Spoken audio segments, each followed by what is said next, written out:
Aziz mashinasi nomerini boshqa mashinaga taqib, o'rtog'imni urib yubording. Voy, tavba qildim. Sen men deb o'ylading-da?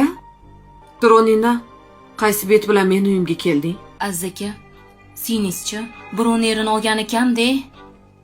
Kamiga menga tuhmatam qilyapti. Bu darajada pastlikka boradi deb o'ylamagandim. Sinisi gapirsam tushunadi deb o'ylagandim.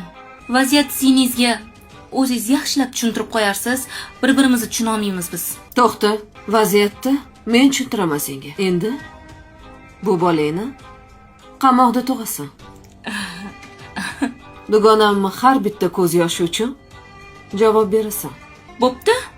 Qo'lingizdan kelganini qiling. Tomosha qilamiz. Menga qara. Kimga erga tegmoqchisan? Aka, endi o'sha bolaga tegaman. Ketidan shuncha mashmashala, qornida bolasi bor ekan. Rayhonam keluvdi-yu xatman deb. Hali ham tug'yapti. Men u Azizga ishonaman. Tanishganingga 10 kun bo'lmasdan ishonasanmi? Bitta Aziz yonimda turibdi. Azizlar yomon bo'lmaydi.